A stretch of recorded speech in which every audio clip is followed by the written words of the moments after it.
अब नहीं आते वे पत्र। शाम के समय रियाज करती बेबी बार बार उठती है, खिड़की से झांक कर देखने के लिए कि नीचे हवा घर में या और कहीं पिता दिल्ली से शाम को आने वाले अखबार के साथ कोई मोटा सा पत्र तो नहीं पढ़ रहे हैं।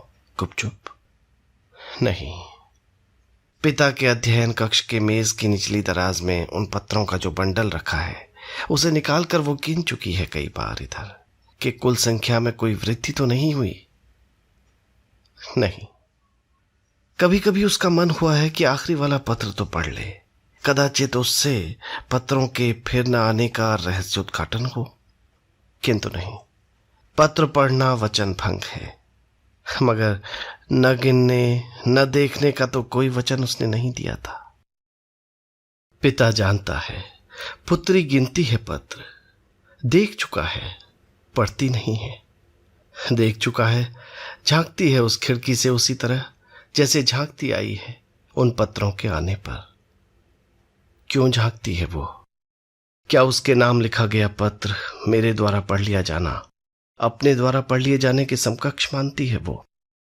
क्या किसी दूराभिज्ञान में आस्था है इस पगली को कि मैं जब यहां हवा घर में बैठा बैठा बाँचता होता हूं उस सिर फिरे को जिसके शब्द लड़खड़ा लड़खड़ा उठते हैं अर्थों की सुराह के आधिक्य से, तब वो सिर फिरा वहां अंकित होता जाता है उसके मन पर मेरी अलौकिक व्याख्या सहित किसी बेतार के चमत्कार से।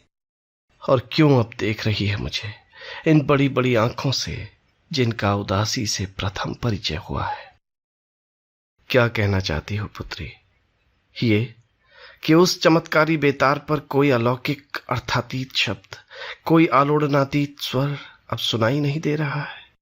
सुनाई दे रही है केवल ब्रह्मांड व्यापी साए साए। शास्त्री जी, आप भोले ही नहीं भावुक भी हैं। आप अपनी लाडली की जीवन में पहली बार उदास हुई आंखों को पीठ दे रहे हैं ताकि वो आपकी छलछलाई आंखें न देख सके। किंतु शास्त्री जी, अब आपके सामने हैं ये वन, ये पर्वत, ये पथ और ये मंदिर पाताल देवी का। ये सब देख रहे हैं शास्त्री जी इन टपटपाई आंखों को। और शास्त्री जी, आपने, उस बच्ची ने नहीं, आपने कल्पना की है एक ब्रह्मांड व्यापी बेतार संबंध जाल की। क्या उस जाल से ये वन, ये पर्वत, ये पथ और ये मंदिर न पहुंचा देंगे पिता की डबडबाई आंखों की छवि पुत्री तक? शास्त्री जी, शास्त्राणी जी, आपकी घरवाली सही कहती है। उस सिरफिरे के चक्कर में बेटी जितनी भी है अपनी नादानी में, लेकिन बाप तो बाप रे बाप। शास्त्री जी, सच सच बतलाना, क्या आप अभी इस क्षण ये नहीं चाहते कि उस डीडी को लेकर इसी पथ पर, इसी मंदिर की ओर शाम की सैर के लिए निकल जाएं? ये समझाते हुए कि क्यों आपके पिताजी उपनिषदों को नवयुवकों के पढ़ने की चीज नहीं मानते थे, और कैसे डीडी ने अपने अंतिम पत्र में तद यथा प्रियया स्त्रिया संपरिष्वक्तो न बाह्यम किंचन वेद नान्तरमेवायं पुरुषः प्रज्ञोनात्मना संपरिष्वक्तो न बाह्यम किंचन वेद नान्तरम तद्वा अश्चैतदा प्रकाम मात्मा काम मकामम रूपम शोकांतरम की थोड़ी भ्रामक व्याख्या की है। किसी प्रिय स्त्री की स्मृति को वो उस प्रिय स्त्री का पर्याय नहीं बना सकता, और न ये दावा कर सकता है कि इस स्मृति के आलिंगन में वो उस प्रिया द्वारा पत्र न भेजे जाने के शोक से परे चला गया है। ये ठीक है कि ये तमाम बातें याज्ञवल्क्य ने किसी मैत्रेयी से कही थी, किंतु उसे तब प्रेम जगाना नहीं, प्रेम भुलवाना अभीष्ट था। वृहदारण्यक का लौकिक प्रेम के प्रसंग में इस प्रकार दुरुपयोग किया जाना करहित नहीं तो चिंत्य अवश्य है। शास्त्री जी, आप मेरे हाथ की कठपुतली नहीं हैं। शास्त्री जी, आप मेरे रचे हुए नहीं हैं। अभिन्न होते जाते हैं आप मुझसे, और मैं अवगत हूं इस दुखद सत्य से कि स्वयं मैं रचा हुआ नहीं हूं। अनुरोध ही कर सकता हूं कि शास्त्री जी, पंडित प्रवर, जाइए और जो घरवाली ने कहा है सो कीजिए। इन मामलों में घरवालियों को पंडितों से ज्यादा अकल होती आई है। शास्त्री जी, क्षमा कीजिए, आपकी सफाई लचर है। ये ठीक है कि आपने पुत्री को सौभाग्यवती दया का पत्र पढ़ाना चाहा, यह भी ठीक है कि उसने मना कर दिया, किंतु इसका क्या औचित्य था कि आपने स्वयं इस पत्र को लौकिक व्याख्या सहित उसे पढ़कर सुनाना आवश्यक नहीं समझा? बेबी ने आपसे कहा था, जब मैं टीडी के बारे में जानने के लिए टीडी की चिट्ठी नहीं पढ़ने वाली ठहरी, तब दयादी का पत्र पढ़ने की मुझे क्या बाजी पड़ रही है। तर्क उसका अच्छा था, किंतु उसे बाजी न पड़ी हो, यानी जरूरत न पड़ी हो। आपको तो पड़ी थी। आपको तो कह देना चाहिए था कि डीडी के पत्र पढ़ने के लिए हमने कभी मना नहीं किया, और दया के इस पत्र में डीडी के बारे में जो कुछ लिखा है वो तुझे पढ़ा देना हम नितांत आवश्यक समझते हैं। हम ये भी बता देना चाहते हैं कि हमने दया का पत्र प्राप्त होने के बाद डीडी को खबरदार कर दिया है कि वो तेरे नाम और पत्र न भेजे। हम उसे सूचित कर चुके हैं कि तू वाग्दत्ता है, यानी तेरे विवाह का किसी को वचन दिया जा चुका है। शास्त्री जी, आप न स्वयं कुछ कह रहे हैं, न शास्त्राणी जी को कहने दे रहे हैं, न आपको अपने ज्येष्ठ पुत्र कार्तिकेय का ये सुझाव पसंद है कि उसे इस मजनू का दिमाग ठीक करने के लिए बंबई जाने दिया जाए। अपनी इस किंग कर्तव्य विमूढ़ता से आप लड़ैती मैत्रेयी तक को दुख पहुंचा रहे हैं। उस बेचारी को समझ में ही नहीं आ रहा है कि उस ब्रह्मांड व्यापी चाल से अब केवल साएं साएं क्यों आती है। वो उदास है शास्त्री जी, आपने उसकी आंखें नहीं देखी। आप सोच रहे हैं कि कहीं वो दया का पत्र और उस पर आप लोगों की प्रतिक्रिया सुनकर अधिक उदास न हो। उदासियां यूं तोली नहीं जाती है शास्त्री जी। हर उदासी एक ही उदासी होती है। हर उदासी का भार उस बेतार पर आती साएं साएं भर होता है। जाइए शास्त्री जी।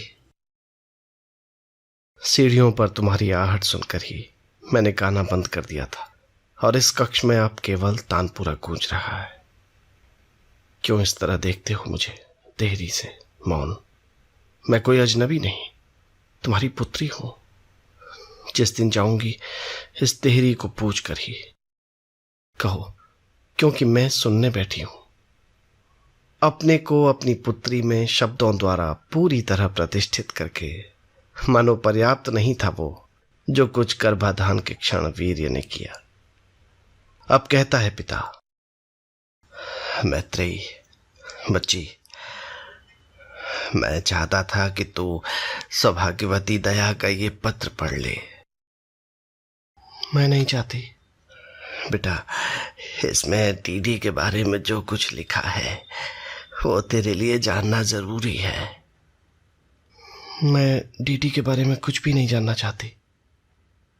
दया लिखती है कि वो शराब पीता है। बहुत से लोग पीते हैं, ठुल्दा भी पीता है। अच्छा, मुझे इसका ज्ञान नहीं था, किसी ने बताया भी नहीं। जरूरी नहीं समझा होगा, वो आपका बेटा है, कोई अनाथ थोड़ी है। दया लिखती है कि वो किसी गुलनार के साथ उसके घर आया था। गुलनार के साथ वो काम कर रहा है? बच्ची, ये गुलनार और डीडी दोनों पिए हुए थे। बाबू, गुलनार जहां से आई है ना, वहां औरतों में पीने का रिवाज है। मैत्रेयी, वो लोग रात के समय पीकर आए। अब पीने वाले तो रात को ही पीने वाले ठहरे। दया के ससुर बीमार थे, किशन डॉक्टर लेने गया हुआ था, और वो लोग वहां शोर मचाते रहे। दयादी ने बताया नहीं होगा। उन्होंने इसका मौका ही नहीं दिया। इसमें मौका देने वाली कौन सी बात है? कह देती मेरे ससुर बीमार हैं। और बेटा, वो शास्त्री जी तर्क तर्कश रीतते जाने से चिंतित हैं अब। और बेटा, वो लोग चुंबन भी कर रहे थे। गुलनार जहां से आ रही वहां तो लोग किस करने वाले ठहरे। और टीडी ने कहा उससे, दया मेरी प्रेमिका की बड़ी बहन है। अंग्रेजी में कहा होगा। अंग्रेजी में कहने वाले हुए ऐसा सब। गलत था तो दयादी बता देती उस मेम को। ये शास्त्रार्थ की बात नहीं है बच्ची, तेरे भविष्य का सवाल है। शास्त्रार्थ? क्यों, क्या मैं शास्त्री की बेटी नहीं ठहरी बाबू? पिता बेचैन चहलकदमी करता है कमरे में। पुत्री उसी तरह तानपुरे पर उंगली फिराती है। धोती कुर्ता और पंप शू पहने, दुबला पतला, लंबी नाक पर नाजुक सुनहरा चश्मा लगाए, दोनों हथेलियों को कभी सीने के सामने और कभी पीठ के पीछे आपस में मलता हुआ इस दीवार से उस दीवार तक जाता हुआ, और बीच बीच में पुत्री को देखता, संबोधित करता हुआ सा होता। और फिर चलने लगता पिता, एक प्यारा सा हंसने वाला बबुआ। और बाबू, वो मुस्कुरा कर पूछती है, और क्या लिख रखा दया ने? और पिता बीच कमरे में कमर पर एक हाथ धरे खड़ा हो जाता है, चश्मा नाक पर जमाते हुए सोचता है, अब बात तो कुल एक ही रह गई है। उसे कहने में अर्थ नहीं, पर कदाचित कह देना व्यर्थ नहीं। और उतनी रात गए वो जनेऊ मांगने आया था, जनेऊ। पुत्री हंसना शुरू करती है, फिर हंसी को थोड़ी देर के लिए स्थगित करके कहती है, इसमें रात की क्या बात ठहरी? देखो, पुरानी जनेऊ टूट जाए, गिर जाए तो तुरंत नई पहननी ठहरी। दया औरों से मांगने नहीं जाता तो किसके पास जाता? जनेऊ दी उसे दया दी ने? नहीं। वो हंसती है, अब बची हुई हंसी। उस बेचारे का तो धर्म भ्रष्ट हो गया बाबू, अब चाबी कहां बांधेगा वो? तुम विषयांतर कर रही हो, जनेऊ की बात नहीं हो रही है, डीडी की बात हो रही है। जनेऊ की तो बात हो रही, और डीडी से हमारी बात तब कैसे हो सकने वाली हुई जब उसके गले में जनेऊ न डला हो? तुम क्यों नहीं भिजवा देते उसे जनेऊ? बामण है वो भी। पिता स्तब्ध रह गया है। वो निश्चय नहीं कर पा रहा है कि पुत्री ने ये बात उसके सांकेतिक अर्थ समझते हुए कही है या यूं ही। जनेऊ देने का अर्थ भी जानती है पगली? नहीं। जनेऊ दी जाती है भांजों को और जमाता को, दामाद को। पुत्री एक उल्टी हथेली रख देती है अपने आरक्त मुख पर। चिरंजीव देवी दत्त, कहता है पिता, पुत्री की इस चिरस्मरणीय छवि को तत्कालिक रूप से नकारता हुआ, ये जानता हुआ कि हर उदासी का भार वही साए साए भर है। चिरंजीव देवी दत्त न मेरा भांजा है और न मेरा जमाता हो सकता है। मैं अपनी बेटी का विवाह एक ऐसे युवक से नहीं कर सकता जिसका न कोई धंधा रोजगार है, न ठौर ठिकाना। अपनी भांजी की शादी उससे कर सकते थे। क्यों? फिल्म रोजगार नहीं ठहरा? वो प्रीति दी का दूल्हा, वो किशोर साहू, वो बेकार होगा बोल? देवी दत्त का बाप पगला जोगी था, उसकी माँ क्षय से मरी। सभी कुछ न कुछ रहे होंगे, सभी किसी न किसी बीमारी से मरे होंगे। देवी दत्त बस अपने ईजा बाबू का बेटा ठहरा और कुछ नहीं ठहरा। व्यर्थ विवाद करती है। हम सब जानते बूझते हुए तुझे उस लड़के से ब्याह नहीं सकते, तो क्यों मुझे अपने भाइयों को और अपनी माँ को दुखी करने पर तुली है? हम उस लड़के को भी समझा चुके हैं कि तुझसे कोई मतलब न रखे। अब तू वाग्दत्ता है, तेरे बरेली वाले भाई भावज ने तिलकपुर में तेरी बात पक्की कर दी है। पुत्री तानपुरा अलग रख देती है, उठकर आती है पिता के समक्ष और कहती है, मेरा नाम मैत्रेयी है बाबू। ये वाक ये जो भी कह रहे हो तुम, वो नहीं। मैंने क्या कर दिया जो मेरे पीछे पड़ गए हो सब? तुम सब क्यों मुझे खाली दिख कर रहे हो? मैं सुधा दी की शादी में गई थी नैनीताल, वहां डीडी आया ठहरा। डीडी दया दी को पसंद हुआ, इसीलिए मैंने उससे हंसी मजाक की। एक रात वो नाराज हो गया हंसी मजाक से, तो उसे मनाकर मैं वापस लेने गई बाहर।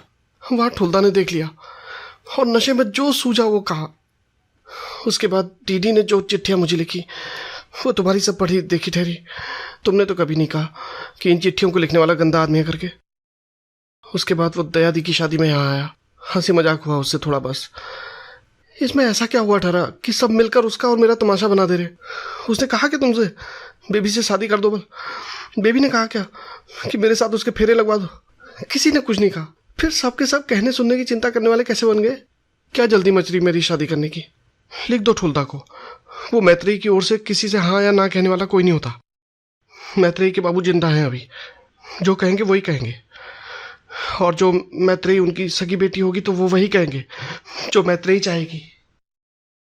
जिसमें तुमने अपने को पूरी तरह कर दिया है प्रतिष्ठित।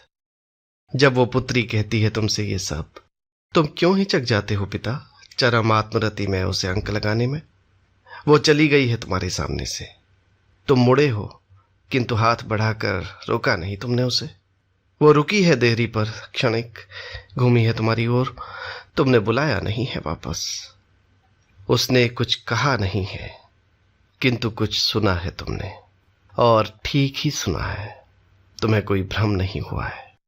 ये पुत्री इस देहरी को उसी दिन पूछ कर जाएगी जिस दिन ये पिता एक पगले जोगी के बेटे को जनेऊ भेज सकेगा।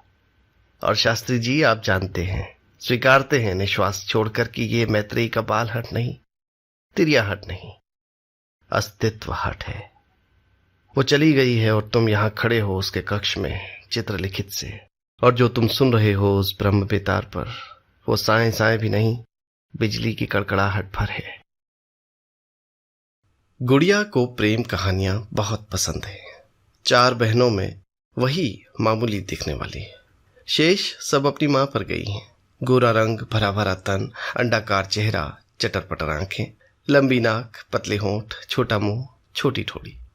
वही गई है पिता पर। दबा हुआ रंग, कृशकाया, कमजोर आंखें, चपटी नाक, गोल चेहरा, मोटे होंठ, लंबी चिबुक। बोलती वो भी अपनी माँ और मौसियों की तरह है, बहुत ही मीठी आवाज में।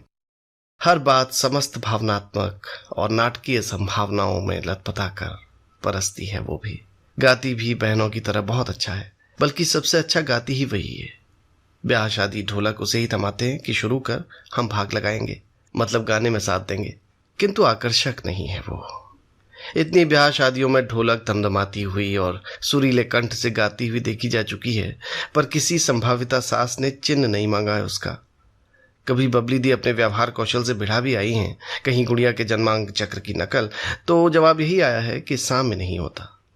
गुड़िया जानती है कि जिम्मेदारियों से मुंह मोड़कर मौन व्रतधारी से बन गए पिता की इस अंतिम पुत्री का विवाह होना आसान नहीं, क्योंकि चाचाओं की उससे बड़ी बेटियां हैं, क्योंकि उसका बड़ा भाई मामूली नौकरी में है और अपने घर परिवार में ही मगन है, क्योंकि उसका दूसरा भाई बब्बन भी किसी काम का नहीं है, और इसलिए भी कि उसकी सुंदर माँ, सुंदर बहनें इस समाज में जादूगरनियों के रूप में कुख्यात हैं। वो जहां गईं, पति की प्रगति जरूर हुई, किंतु पति की मति मारी गई, संयुक्त परिवार का पटरा बैठा और कोई न कोई त्रासद घटना घटी।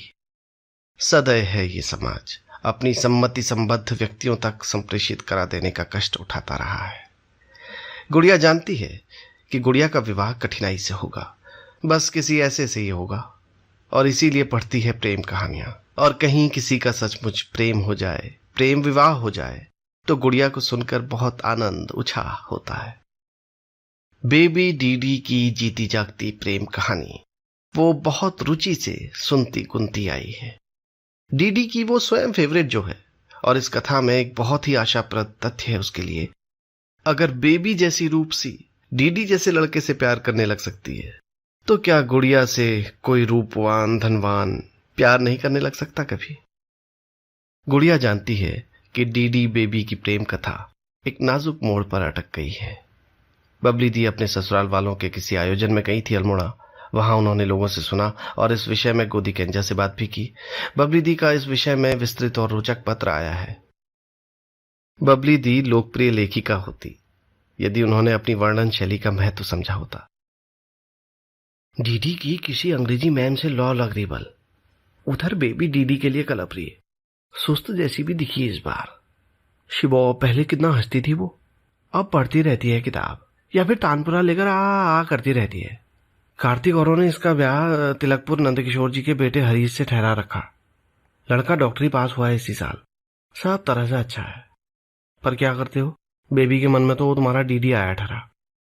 दया लिख रही है कि डीडी शराबी कबाबी हो गया बल उस मेम की सोबत में। अब क्या करें मौसा जी, मैंने तो कितना ही समझाया है बेबी को। और सब बातचीत सुंदर सी करने वाली हुई यहाँ पहाड़ी में। इस बारे में कुछ कहो बस देश वाली ठोक देगी। मेरी शादी के बारे में आप बात मत कीजिए प्लीज। प्लीज बल, प्लीज वालों को कोई कैसे समझा सकने वाला ठहरा। मुझे तो गोदी गंजा को देखकर बहुत कलकली लगी। कहा वैसे ही जन्मे बीमार ठहरी हो, ऊपर से बेटी ने यह तमाशा कर रखा था। गुड़िया को बुरा नहीं लगता प्रेम कहानियों का अटक जाना। प्रेम कहानियां अटकनी ही चाहिए, कहीं न कहीं कुछ पड़ाव आने चाहिए परीक्षा के, लेकिन वहां से अंततः उन्हें बढ़ना चाहिए पूर्ण मिलन के गंतव्य की ओर। तो गुड़िया ने तोड़ा है इस अटकाव को डीडी के नाम चोरी छिपे एक पत्र डालकर। उसने बताया है डीडी को कि दया दी ने शास्त्री जी को क्या लिखा। उसने इंगित किया है कि इसके बावजूद बेबी डीडी से ही ब्याह करना चाहती है, और गुड़िया संतुष्ट है कि डीडी ने उत्तर में लिखा है, बेबी को बता कि मैं एक बार कहीं भी कैसे भी उससे मिलना चाहता हूं। कहानी फिर आगे बढ़ सकती है और उसे आगे बढ़ाना गुड़िया के हाथ में है। प्रेम कहानी में उसे कोई तो भूमिका मिली। मुझे ये स्वीकारते हुए संकोच होता है कि डीडी हाल की घटनाओं से उतना दुखी नहीं हुआ है जितनी की मुझे आशंका थी। हम चाहें तो उसे गलत भी समझ सकते हैं। हम शंका उठा सकते हैं कि कहीं इस किंचित बदली हुई मनस्थिति का कोई संबंध गुलनार से तो नहीं है। मर्द होता ही बहुगामी है। हम उसके विशेष खिन्न न होने का संबंध सामाजिक प्राणीशास्त्र के एक और औसत सत्य से भी जोड़ने को लालायित हो सकते हैं कि नर के लिए प्यार का उन्माद वहीं तक होता है जहां तक कि वो स्वीकार न हो जाए। उसके बाद उतार ही उतार है। उधर मादा के लिए उसकी उठान ही स्वीकार से आरंभ होती है। किंतु डीडी कहना चाहेगा, और हमें उसकी बात का पूरी सहृदयता से विचार भी करना होगा, कि मैं उन्माद की उस अवस्था में हूं जिसमें अवसाद के लिए कोई स्थान नहीं। कुछ भी गड़बड़ नहीं हो सकता। अब दया दी क्या, स्वयं विधाता भी मेरा कुछ नहीं बिगाड़ सकता। दौड़ कर नाप चुका है सीमेंट पथ को, इस निशान से उस निशान तक मेरा यान, और अब ये उठेगा उन अनदेखे आसमानों की ओर जो मेरी कल्पना के देखे हुए हैं। कुछ है जो पकाया जा रहा है, हिलाया जा रहा है मेरे जन्मांग चक्र में, और बेबी का मेरा हो जाना उस कुछ का ही अंग है। बेबी मेरे लिए कोई अलग अकेली इकाई नहीं, मेरी नियति का ही अंश है, और मेरी नियति करवट ले रही है। मैं मद्रास गया, फिल्म लिखने तो नहीं, वो तो अतिशयोक्ति थी, एक तमिल फिल्म के हिंदी रूपांतर में सहायता देने के लिए। वहां मेरी बहुत पूछ हुई। इस बात की संभावना बनी है कि मुझे वहां काफी काम मिलता रहे संवाद लेखन का। बंबई में मुझे डॉक्यूमेंट्री का काम अच्छा मिल रहा है। मैंने बहुत दिनों के बाद कुछ कविताएं लिखी, एक कहानी लिखी। गुलनार ने मुझे सूचित किया है कि मेरी डॉक्यूमेंट्री वहां बहुत पसंद की गई। मॉन्ट्रियल के किसी साप्ताहिक में सिनेमा वेरिते के विषय में प्रकाशित एक लेख में उसका जिक्र किया गया है। गुलनार ने लिखा है कि university of California Los Angeles में मैंने भारत में बनाई अपनी फिल्मों के साथ तुम्हारी फिल्म भी दिखाई। वहां के दिग्दर्शन के प्राध्यापक तुम्हारे विषय में बहुत पूछ रहे थे।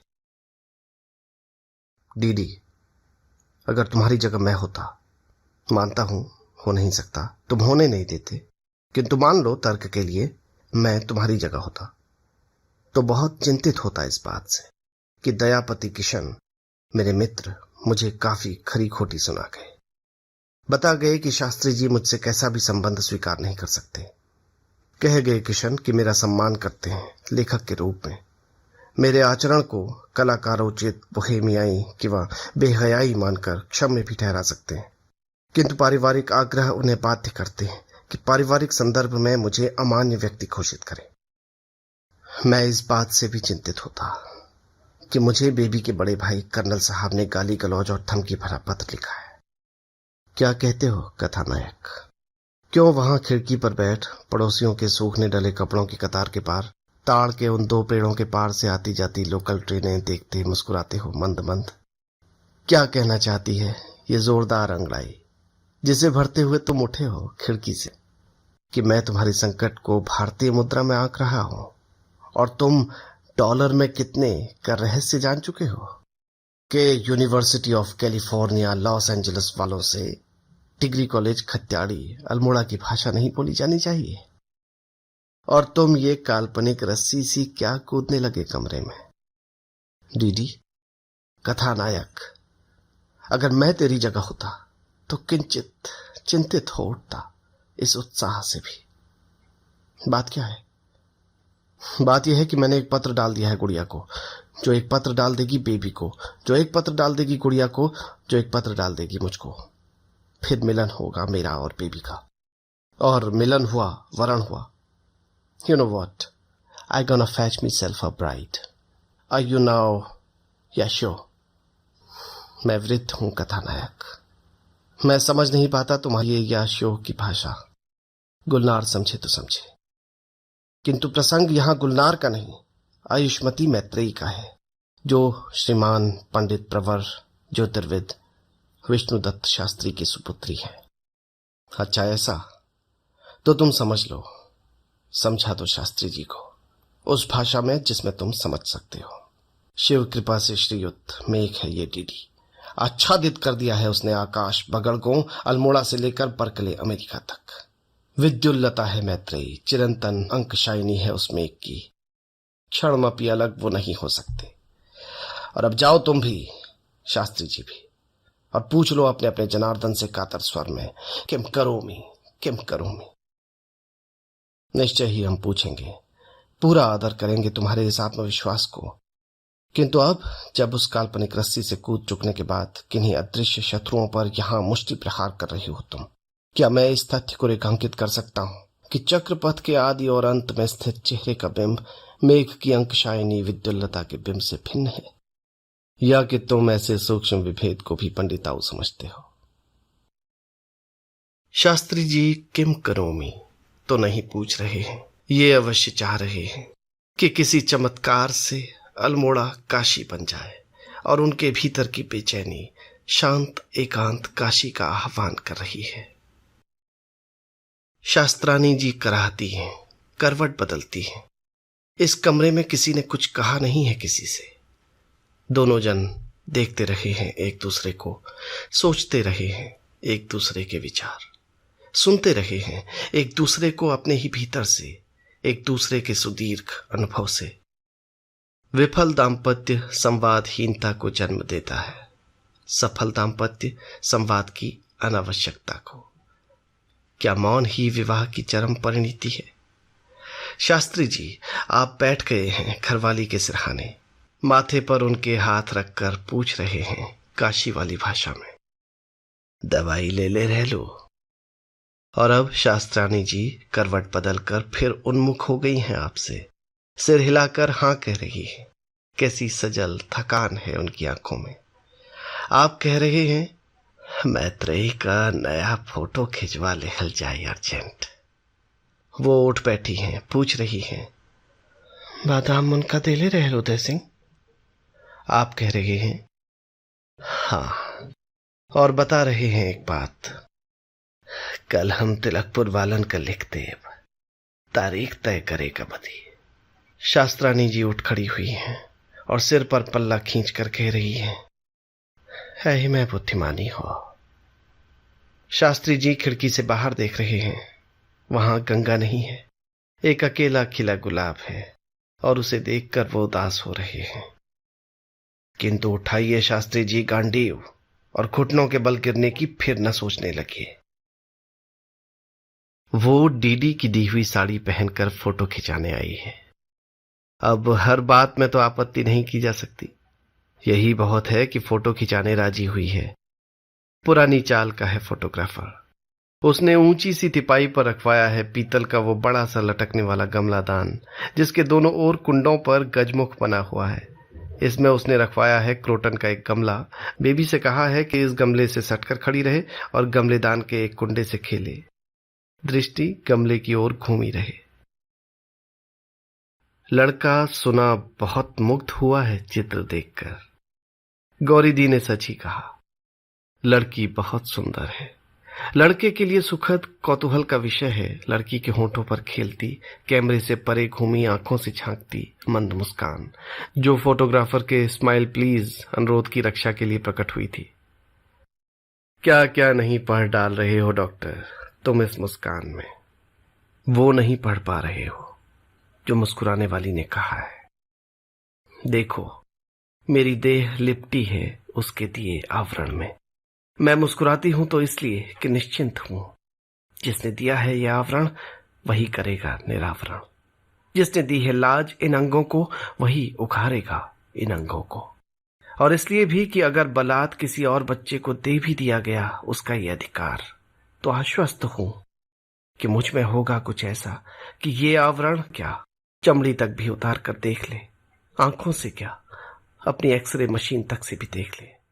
मुझ में होगा कुछ ऐसा कि वो डॉक्टर देख नहीं सकेगा कभी।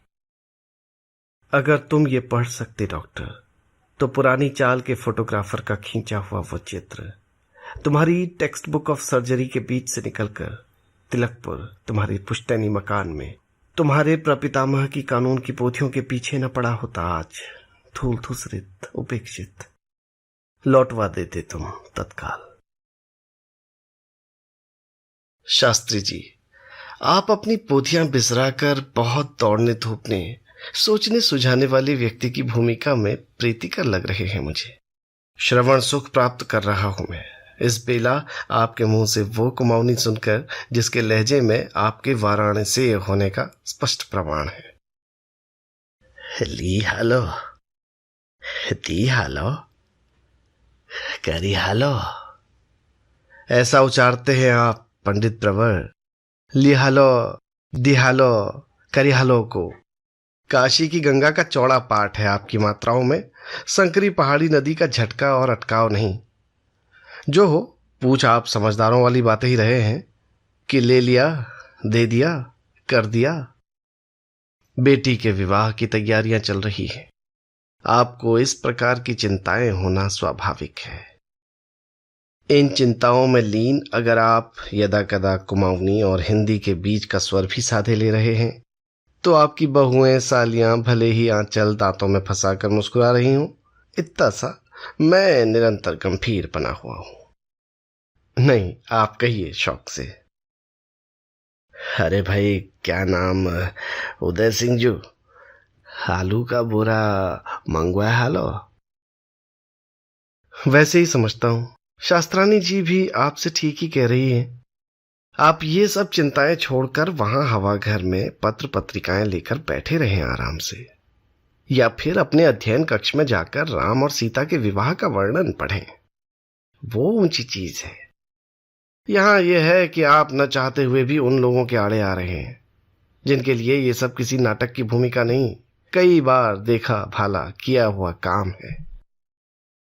अब इसी आलू का बोरा मंगवे हालो का थोड़ा विचार कीजिए। जो बात आप उदय सिंह से कह रहे हैं वही अब से पौने 15 मिनट पहले त्रिलोक सिंह से कह चुके, और कल शाम निरंजन शाह जी आपसे कह गए हैं कि 1 बोरा आलू मैं भिजवा दूंगा। अब आप कुल मिलाकर कितने बोरे मंगवाना चाहते हैं? फिर शास्त्री जी, रुपये पैसे का हिसाब रखना भी आपको नहीं आता। सच तो यह है कि आप जितने वाराणसी शास्त्री हैं इस मामले में सिफर हैं। शास्त्रानी जी ने अपने छोटे भाई को बुलाकर गलत नहीं किया है। कई विवाहित आयुष्मतियों और चिरंजीवों का पिता आपका बड़ा साला चिरंजीव श्यामाचरण इन कार्यों में दक्ष है। आप सब उसके भरोसे छोड़ दीजिए। और अभी तो शादी को 3 हफ्ता है। अगले हफ्ते आपके अपने लायक बेटे आ जाएंगे और सब संभाल लेंगे। इस बीच आपकी घरवाली के भाई बहन भी आ गए हैं। अच्छा ही है जो शास्त्रानी जी इन्हें बुलाती रहती हैं अक्सर।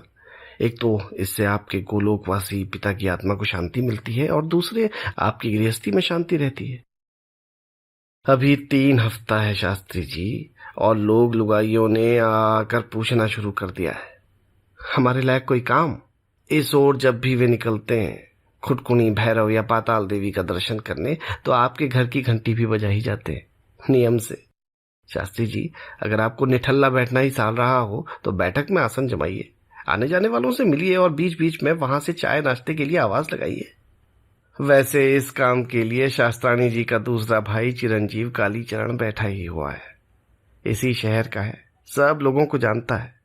इतने वर्ष अल्मोड़ा में रह जाने के बाद भी आपकी स्थिति यह है कि कोई आकर आपसे नमस्कार कहता है तो आप सीधे भीतर चले जाते हैं ये कहने के लिए कि कोई आकर आपको बताए कि आगंतुक कौन है। लोग बुरा मानते हैं शास्त्री जी आपके उन्हें इस तरह भूलते रहने का।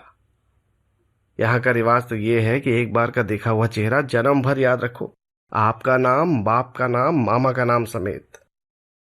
आप पंडित हैं, विद्वान हैं, वयोवृद्ध हैं, और आपकी घरवाली मानने बरतने में आपकी सारी कमियां पूरी कर देती है। इसीलिए वो बुरा नहीं मानते और इसीलिए वे आपके समक्ष उपस्थित होते ही नमस्कार के साथ साथ ऊंची आवाज में परिचय देने लगे हैं। यथा, अरे मैं कौस्तुभ, मल्ला गली के त्रिलोचन जी सदर अमीन का बेटा। और आप पढ़ने वाली ऐनक उतार कर देखने वाली ऐनक चढ़ाकर विनोदी वृद्ध की भूमिका में कहते हैं आंखें कमजोर हो गई हैं भाई, कान तो ठीक हैं अभी। अरे तुम्हें कैसे नहीं पहचानूंगा, नीलांबर वकील के छोटे भाई हो ना। और वो थोड़ा मुस्कुराता है तो आपके विनोदी स्वभाव पर नहीं, भुलक्कड़पन पर ही। अरे नीलांबर दा मेरे कक्का त्रिलोचन जी हेडमैन साहब के बेटे ठहरे, मेरे कजिन हुए वो। नहीं, आप बैठक में आसन ग्रहण करने का प्रस्ताव भी रद्द समझ लें। कुछ ज्यादा ही त्रिलोचन, तारादत्त, भोलादत्त, नंदकिशोर, भुवनचंद्र, पूरनचंद्र, हरिश्चंद्र हैं इस नगर में। शास्त्री जी, मेरे विचार से आप वहां हवा घर में ही जा बैठिए। उसके पास ही बिलेती खुमानी के पेड़ के नीचे फूलों की क्यारियों की पृष्ठभूमि में अंकित हैं दो किशोरियां, गंभीर मंत्रणालीन। क्या समझा रही हैं गुड़िया और बेबी एक दूसरे को वहां सबसे दूर, कानो कान। लड़कियां आपके विचार से करती ही हैं इस तरह की गुप्त मंत्रणाएं विवाह से पूर्व। कहिए गुड़िया रानी, आप कह रही हैं उसका गाल नोचते हुए। कहिए 70 चूहे खानी, क्या मंत्र दे रही है मैत्रेयी को? हाँ, ये गुड़िया रानी का लजाना है शास्त्री जी, या इसे अपराध बोध का लक्षण मान लिया जाए? और ये बिटिया रानी अपनी वही इधर विकसित हुई धीर गंभीर मुद्रा क्यों धारण किए हुए है? मैत्रेयी बच्ची, आप पूछ रहे हैं, मीना काम वाला सेट देखा, पसंद आया? हाँ, वो कहती है साड़ी का पल्ला गर्दन से नीचे खींचते हुए। आप देख रहे हैं शास्त्री जी इस गदोली की छोटी उंगली को जो थोड़ी सी मुड़ी हुई है, जो इसने क्रिकेट खेलते हुए तोड़ ली थी। क्रिकेट शास्त्री जी, क्या ये गंभीरा वही क्रिकेट खेलने वाली कन्या है? शास्त्री जी, अब आपका इसका संवाद यहीं तक सीमित कैसे हो चला है? क्या आप पूछें पसंद आया और ये कहे हाँ, न उत्साह से न व्यंग्य से, सर्वथा सपाट बयानी में हाँ। जब आपने इसे फोटो खिंचवाने के लिए कहा था तब भी इसने इतना ही पूछा था आपसे। तुम भी यही सोचते बाबू कि मैत्रेयी की शादी हो जानी चाहिए? अब बदनामी से बचने का इसके भाई कोई उपाय नहीं ठहरा। शादियां बदनामी से बचने के लिए की जाती हैं? नहीं नहीं नहीं, मैं गलत कह गया। उसने पूछा नहीं था आपसे, एक तरह से कहा था आपकी ओर से अपने को। पूछा होता तो आपके उत्तर की प्रतीक्षा करती। उसी रौ में ये भी क्यों कह देती? तो ठीक है, बुलवाओ फोटोग्राफर। और उसके बाद से कैमरे को दी गई एक अर्थवान मुस्कान के अतिरिक्त इसके चेहरे पर कहीं कोई भाव नहीं आया है। कोरी साफ स्लेट है ये चेहरा मेरा पिता, और इस पर मैं कुछ नहीं लिखूंगी तेरे हित, और कुछ भी नहीं लिखने दूंगी तुझे भी कि तू मुझ पर अपना लिखवाई कुछ पांच कर दोष कर सके। नहीं, मैत्रेयी अनशन नहीं कर रही है, कोप भवन में नहीं बैठी है, चीख चिल्ला नहीं रही है, कहीं भाग नहीं गई है। ये है ये मैत्रेयी, तुम्हारी बेटी, देहरी पूजे बिना थोड़ी जाएगी। देखो, तुम कह रही हो अच्छा वो घाघरे आंगड़े के लिए तेरी बरेली वाली भावज को लिख दिया था, वहां अच्छा बनता है, वो कह रही है। हाँ, इसी हाँ में तुम हुंकार कैसे सुन ले रहे हो पिता? इसी हाँ में तुम अपने अस्तित्व का नकार कैसे पकड़ ले रहे हो? और यहां पुत्री के समक्ष अपनी अस्मिता के भयावह लोभ से ब्रह्म बेतार पर आती कर्ण कटु कड़कड़ाहट से बचने के लिए तुम अब चले आए हो रसोई में भोजन इंचार्ज पूरन भ्राता से बात करने और कहने कि पूरन भ्राता, हम समझते हैं एक बोरा आलू आप मंगवा कर रख लें तुरंत। पूरन भ्राता मंद मुस्कुरा रहे हैं तुम पर, बता रहे हैं कि आलू पर्याप्त है भंडार में। थोड़ा परिहास सा करते हुए कह रहे हैं, रिश्ता वो आपसे साड़ू वाला निकाले हुए हैं। अरे शास्त्री जी महाराज, इस शहर में जितने भी रिटायर्ड विद्वान हैं उन्हें हमने अलग अलग चीजों का एक्सपर्ट मान लिया है। किसी को अर्जी ड्राफ्ट करने का, किसी को फाइनेंशियल हैंडबुक समझाने का, किसी को कानूनी सलाह देने का। अरे मेरे जैसे वकील यहाँ अपने को भट्टी में झोंके हुए हैं तो इसीलिए ना कि आपके बिरादर प्रेम बल्लभ जज साहब यहाँ मुफ्त कानूनी सलाह देने वाले विशेषज्ञ मान लिए गए हैं। आप हैं शास्त्री, शास्त्र एक्सपर्ट। अरे शादी में पंडित लोग कोई गलती ना करें, जल्दबाजी ना करें, उच्चारण शुद्ध हो उनका, ये सब देखना आपका काम होगा। रसोई तो मैं संभाल लूंगा। ठीक कहते हैं पूरन भ्राता, आखिर माने हुए रसोई विशेषज्ञ हैं नगर के। आप तो इसी काम के हैं यहाँ वालों के लिए कि वे कर्मकांड संबंधी कोई गुत्थी लेकर आपके पास आए और आप अपना जवाब वैसे तो से शुरू करें, वैसे तो से शुरू करें बात। और किंतु इस कलयुग में आप अधर्म में पर तोड़ें तान थोड़ा सा मुस्कुराकर, अर्थात हमने तो भाई वो सब निभाया, गुरुजनों का आग्रह था, अपनी आस्था थी, सुविधा भी थी हर प्रकार की, सस्ते का जमाना था। लेकिन अगर आप तो एक मुख्य मुख्य बातें कर ले श्रद्धा पूर्वक तो परमात्मा उसे ही पर्याप्त समझ लेगा। कलयुग का परमात्मा जो है। शास्त्री जी, अब आप खड़े हैं इस दाड़िम के पेड़ के नीचे। ये पेड़ कुछ याद दिलाता है आपको? क्यों खड़े हैं आप यहाँ ठगे से? क्या मैं आपसे पूछ सकता हूं कि पिता की आज्ञा का पालन करने का वो जो विधान है ना, जिसका दुनिया जानती है, आपने इसी नगर में वर्षों पहले आदर्श रीति से निर्वाह किया, अपनी परिचित कन्या के द्वार तक वरवेश में पहुंचने के बाद भी उसे न ब्याह कर, क्या इस कलयुग में उसे आपद धर्म में पिसराया नहीं जा सकता? शास्त्री जी, आपके शास्त्र प्रेम के धर्म को आपद धर्म मानते हैं कि नहीं? कथा नायिका अकेली बैठी है, बतिया रही है अपने से। गुड़िया कह रही थी कि मैं सिरफिरी बात कर रही हूं। अब सीधी बात से कुछ हो ही नहीं रहा तो सिरफिरी बात करनी हुई ना। सीधी बात को जो सिरफिरी बात मानने वाले ठहरे, उन्हें सीधी बात समझाने के लिए सिरफिरी बात करनी ही ठहरी। मैंने कुछ कहा क्या इनसे? शादी की कोई बात की क्या मैंने? फिर मैंने तो इतना ही कहा ठहरा कि अभी मेरी शादी मत करो किसी से। इन्होंने कहा है नहीं, तेरी शादी करना जरूरी है बल, बदनामी से बचने के लिए। जब थोड़ी बदनामी में मेरी शादी उस तिलकपुरी से करनी जरूरी होने वाली हुई, तब पूरी बदनामी में मेरी शादी किससे होगी बता तो? करो बल शादी की तैयारी। मैं हर चीज में हाँ हाँ करती जा रही। करो बल तैयारी, शादी तो होने वाली है। थोड़ी बदनामी वाली होती है या पूरी बदनामी वाली, यही देखना है। क्यों? मैं पूरी बदनामी कैसे नहीं करा सकने वाली हुई? देखो, चिड़ियां तो जहर खा लेती हैं, कपड़ों में मिट्टी का तेल छिड़ककर जल रहती है, साड़ी का फंदा डालकर धुंधार से लटक जाती हैं, फाल मार देती हैं ताल में चिड़ियां। मैं बदनामी वाली शैतानी भी नहीं कर सकने वाली हुई। पूरी बदमाश हूं मैं, बदमाश। हाँ, फिर मैं जाऊंगी अगले हफ्ते गणानाथ, यहां आई लड़कियों के साथ। मैंने कह दिया गुड़िया से, लिख दे उस लाटे को, मिलना हो तो गणानाथ पहुंच जाए 20 तारीख को किसी भी हालत में। गुड़िया गहरी ठहरी, कैसे आएगा? इतने कम दिन है, कब उसे चिट्ठी मिलेगी, कब वो बंबई से गणानाथ पहुंचेगा? और बंबई में है भी जनी नहीं, मद्रास में हुआ तो मद्रास का पता ही नहीं मालूम। अरे आएगा कैसे नहीं?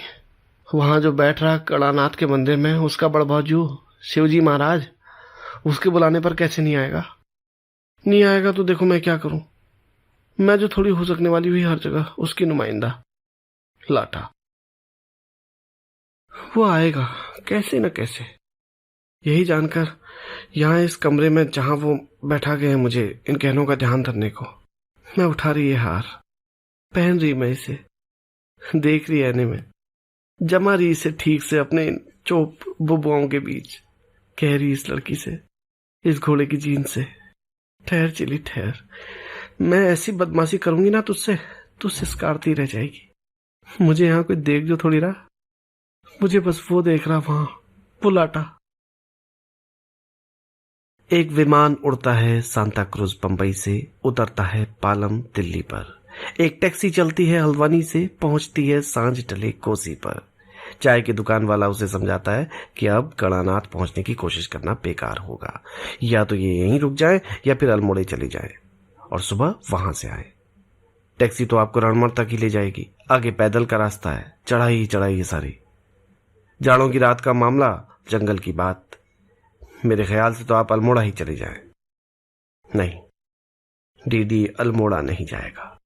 20 तारीख आज ही है ना, 20 तारीख को किसी तरह गणानाथ पहुंचने के लिए ही तो उसने विमान का टिकट लिया, टैक्सी की। साहब, ऐसा क्या है गणानाथ में जो 20 तारीख को ही हो सकता है? आज कोई तीज त्योहार का दिन भी नहीं है। मंदिर जाने के लिए तो कल का दिन अच्छा है, सोमवार। वहां मंदिर के अलावा है क्या? वहां कुछ है जिसे समझाया नहीं जा सकता। जिसकी खातिर जेब खाली करने पर उतारू होकर चल पड़ा था नायक कि लौटने पर जरूरत हुई तो पैदल ही आ जाऊंगा बंबई तक। जिसे मद्रास से लौटने पर 19 की सुबह संदेश मिला हो, वो 20 को गणानाथ ऐसे ही पहुंच सकता था। टैक्सी वाला आगे जाने को तैयार नहीं। रणमण में वो रात कहाँ काटेगा, क्या खाएगा? नायक ने अनुरोध किया है रणमण तक छोड़ आए, फिर सोने के लिए अल्मोड़ा चला जाए।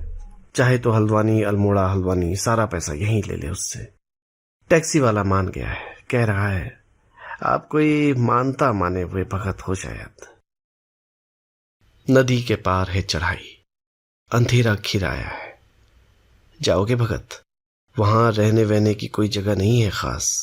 एक जंगलात वालों का डाक बंगला है, उसका भी चौकीदार पता नहीं वहां मिले कि नहीं। मानोगे नहीं भगत, मैं देख रहा हूं तुम्हारे ये पांव गोल बड़े पत्थरों पर टेक खोज खोज कर नदी पार करते। देख रहा हूं हथेलियों से ऊपर खींचे जाने के बावजूद भीगते जाते तुम्हारे पांचे। मैं सुन रहा हूं तुम्हारे साथ फेनिल नदी की शू शू। मैं जानता हूं कि इस आवाज को कुमाऊनी में सुसाट कहते हैं।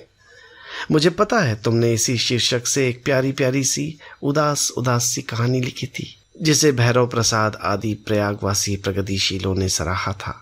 लेकिन एक अन्य प्रगतिशील प्रकाश चंद्र गुप्त ने शंका उठाई थी कि प्रगतिशील साहित्य में उदासी के लिए इतना स्थान हो सकता है क्या?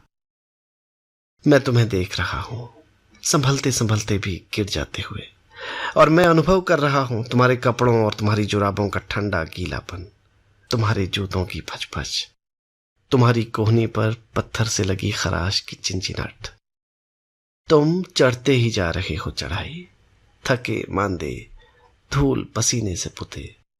कभी किसी पेड़ की उभरी जड़ से ठोकर खाते, कहीं कहीं खड़े होकर सिगरेट पीते और झिल्लियों का स्वर सुनते, अपने हृदय की धड़कनें सुनते। खल रहा है अंधेरी रात का ये अकेला सफर। टॉर्च भी तो नहीं, पानी की बोतल भी तो नहीं। सुनो सुनो। चुप हो गए हैं झिंगुर। निस्तब्धता पर फिसलता आ रहा है कोई मानवीय स्वर। उधर देखो, दिख रही है अंधेरे पर किन्हीं चमक खोए सलमे सितारों से टंगी ये रोशनियां। यही होगा ओलिया गांव। यहीं चले जाओ रात बिताने, इसके आगे तुम्हें कुछ भी नहीं मिलेगा। किंतु miles to go before I sleep कहते हो तुम और चलते ही जाते हो। आत्मचिंतन लीन जंगल को चौंकाते हुए गाते हो। ये रातें, ये मौसम, ये हंसना हंसाना, जबकि जाड़े की इस रात में ऐसा कुछ नहीं जिसे स्मरणीय कहा जा सके। तुम गाते हो और झिंगुर चुप होकर सुनते हैं तुम्हें। और ये तो तुम हद ही कर रहे हो, जानते नहीं कि क्या कर रहे हो। तुम मुझसे कह रहे हो कि मैं तुम्हारी हर उपलब्धि, हर कीर्ति भुला दूं, और केवल यही न भूलूं कि तुम बीतते नवंबर की एक रात भीगे कपड़ों और जूते मोजों में चढ़े थे रणमण से कड़ानाथ तक, क्योंकि किसी ने तुम्हें बुलाया था। मुझे आश्चर्य होता है कि तुम हंस नहीं पा रहे हो अपने इस आश्चर्यजनक अनुरोध पर। मुझे आश्चर्य होता है कि तुम इस बंद विश्रांति घर के ताले को झकझोर चुकने के बाद, चौकीदार चौकीदार चिल्ला चुकने के बाद, अब ठंड में ठिठुरते हुए बैग से निकालकर पानी में भीगे हुए बिस्कुट खाते हुए, ये मानते हुए कि तुम्हें यहां बुलाकर उसने एक और यादगार मजाक किया, इस तरह हंस रहे हो दहाड़ दहाड़ कर कि धोखा होता है, रो रहे हो। शाम को ये लोग पहुंची थी यहां। रास्ते भर वो सबका मनोरंजन करती आई। उसके साथ आई पड़ोस की लड़कियां, ममेरी चचेरी बहनें संतुष्ट हुई कि इधर बिल्कुल सिकुड़ सिमट सी गई बेबी अब फिर खेल उठी है। गुड़िया नहीं आई है उसके साथ। गुड़िया को डर लगा। जंगलात वालों का डाक बंगला बंद था, इसलिए गणानाथ से थोड़ा नीचे गिरवाण दत्त जी के स्कूल में डेरा किया है इन्होंने। बेबी रास्ते भर मुड़ मुड़ कर कुछ देखती आई। बेबी स्कूल के अहाते से निकलकर कभी इसके या कभी उसके साथ ऊपर घूमने गई है कई बार। साथ में आए उदय सिंह के बनाए पूरी और आलू के गुटके खाने के बाद लड़कियां कक्षा 7 के फर्श पर खुले पड़े हुलडोलों में घुस जाना चाहती थी, लेकिन बेबी ने आग्रह किया कि बाहर खुले में बैठेंगे आग जलाकर और वहीं चाय बनाएंगे। लड़कियों की देखरेख के लिए उदय सिंह के अतिरिक्त सबुली केंजा भेजी गई हैं, जो बाल विधवा हैं, बुढ़िया हैं प्राइमरी स्कूल की अध्यापिका रही हैं, मस्त मौला है और लड़कियों को, खासकर बेबी को बहुत पसंद है। उदय सिंह चाहता था कि लड़कियां सो जाएं, लेकिन बेबी ने साबुली केंजा को कैंप फायर के लिए राजी कर लिया है। इस कैंप फायर में यहाँ सबसे ज्यादा धमाचौकड़ी साबुली केंजा ही कर रही है। उन्हें सिनेमा के सारे गाने याद हैं, लेकिन गलत सलत एक में दूसरे को मिला देती हैं। कहीं कहीं वो हिंदी गाने में अंग्रेजी के कोई शब्द या कुमाऊनी की कोई नई पंक्ति ठूंस देती हैं। श्रावण के नजारे हैं ला ला ला ला वो गाती हैं और फिर मुंह से साइकिल की घंटी बजाती है। लड़कियां लोटपोट होती हैं। श्रावण के नजारे हैं ला ला ला ला लालजू हो सनलाइट सापण की लेनी दुनिया वो गाती हैं और लड़कियां हंसी से दोहरी होती जाती हैं। श्रावण के नजारे हैं ब्रिंग ब्रिंग ब्रिंग ब्रिंग वो गाती हैं और एक दूसरे पर गिरती पड़ती लड़कियों को धराशायी कर जाती हैं। साइकिल की आवाज जोड़कर ट्रिंग ट्रिंग ट्रिंग ट्रिंग। कसो कसो पूछती हैं हंसी के सागर से उबरती लड़कियां। किस तरह से था वो ब्रिंग ब्रिंग ब्रिंग ब्रिंग? लेकिन नहीं, साबुली केंजा के पास आइटमों का विशाल भंडार है। वो किसी आइटम को दोहराती नहीं है। अब ये गीत सुना रही हैं 2 गानों को मिलाने का करतब। उड़न खटोले में उड़ जाऊं, एक गीत सुनाता जाऊं। और अब हिंदी गाना अंग्रेजी में। That man coming he will come he will come. और अब सहगल खटमल लाए बसो खटियन में। अब फरमाइश पर एक और आइटम। क्या वाला साबुली केंजा, क्या वाला? मुझे सच सच बताना क्या, वो गाती है और आदेश देती है। क्या पूछो चलियो। क्या पूछती हैं लड़कियां सामूहिक स्वर में। ऐसे नहीं, वो टोकती हैं और खुद पूछ कर बताती हैं बहुत प्यार भरे स्वर में। क्या हंसते हंसते पूछती है लड़कियां वैसे ही कि किस बिल में हग आए थे। पंक्ति पूरी करती है साबुली केंजा और लड़कियां लोटपोट होने लगती हैं। तुम्हें कुछ याद होगा, वो गाती हैं। क्या पूछती हैं लड़कियां एक दूसरे की पीठ पर धौल जमाती हुई। बहुत ढुरका रहे थे तुम, यानी ढुर ढुर की आवाज निकालना। वायु विमोचन। बगड़ गांव से लेकर बरकले तक अपान वायु आदि का उल्लेख क्यों सबसे बड़ा मजाक माना जाता है, ये मैं भी नहीं जानता, लेकिन माना जाता है। इस विषय में सभी मस्खरे आश्वस्त हैं, साबुली केंजा भी हैं, और उनका ये क्या वाला पूरा आइटम उसे समर्पित है, जिसे हिंदी के सुधी समीक्षक भदेस कहते हैं। अस्तु उसे आगे उद्धृत न करना ही ठीक रहेगा। उन सुधी समीक्षकों से ये विनती कर सकता हूं कि अगर बाल विधवा बदसूरत साबुली केंजा ने इसी सब से अपने लिए एक जगह बना रखी है स्त्री समाज में, तो उसे बनी रहने दे। बाकी आप तो जुटे ही हैं श्रेष्ठ हास्य देने में हिंदी साहित्य को। बेबी हंस रही है खूब, लेकिन बीच बीच में उठकर ऊपर की तरफ देख रही है। हालांकि इस अंधेरे में अब नजर क्या आता। मैं तो चली रे बंगाल सिंध पढ़ने, गा रही हैं साबुली केंजा और नाचती ठुमकती कक्षा 7 की ओर चली जा रही हैं सोने के लिए। कैंप फायर की आग बुझ चुकने को है। तू बार बार किसको ढूंढ रही है रे बेबी? तू तो कुछ सुना ही नहीं रही बेबी। अब जाके सो जाते भाई, अंधेर जाड़ा हो रहा। नहीं अभी नहीं। तुम करीब बुलाती हो लड़कियों को और किसी से न कहना वाली खुसखुस शैली में कहती हो, यहां एक भूत आता है बल, मैं उसको ही ढूंढ रही। जोरी में उसी की बात। भूत हुई जा, कहती हैं लड़कियां। अभी समझ नहीं पा रही हैं कि तुम मजाक कर रही हो या सचमुच कोई डरावनी बात। भूत तुम कहती हो, इस शब्द में रोमांच की समस्त संभावनाएं ढालते हुए। वहां राख से ढके अंगारों के ढेग, तारों से झलझलाते स्वच्छ आकाश के तले, जो अपनी पारलौकिकता में भयास्पद लग रहा है तुम्हें घेरी लड़कियों को। हाँ रे भूत, वो भूत बहुत ही सुंदर, लंबा, बोलता ज्यादा नहीं, लाटा जैसा है क्या।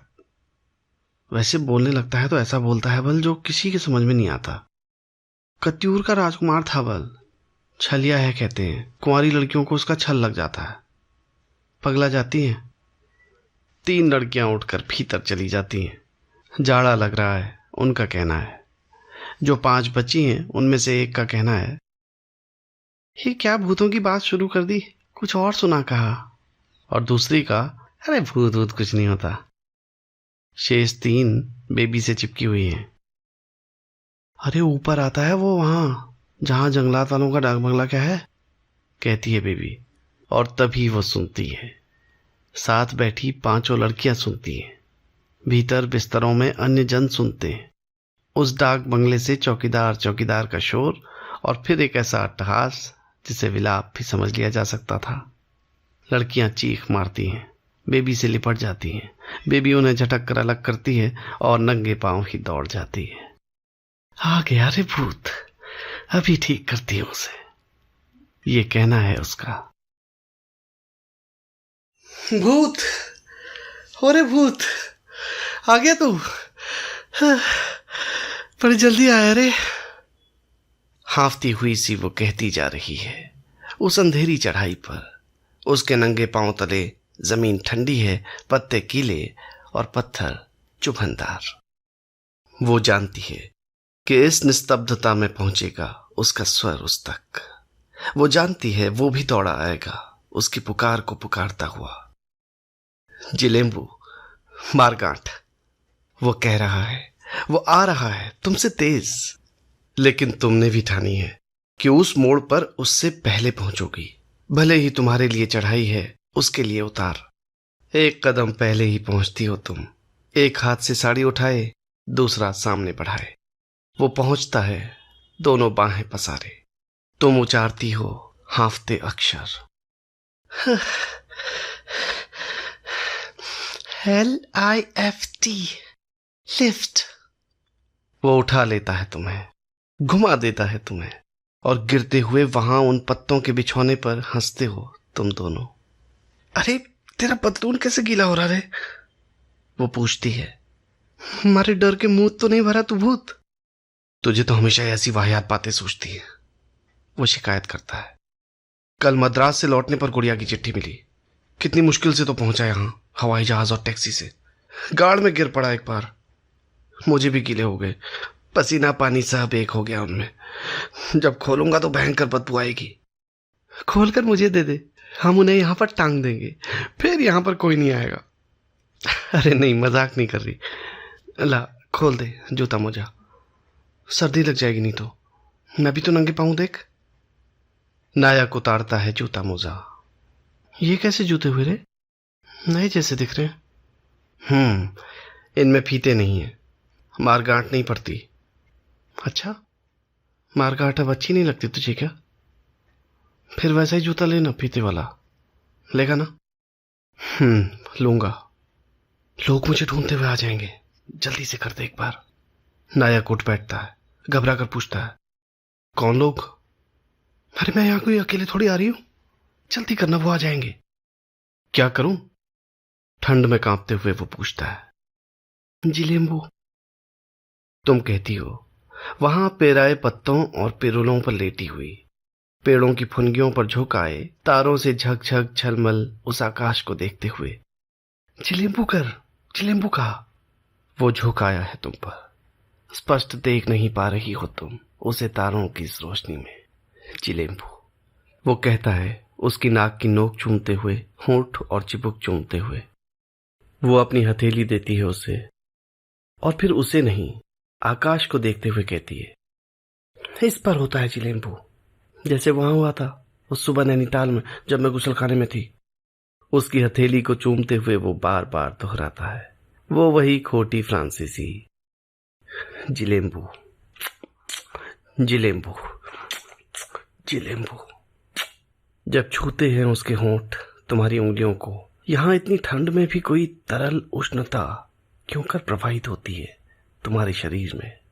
उस गरमाई से भी कांप रही हो तुम, लगा ले रही हो अंक से इस ठिठुरते मूर्ख को।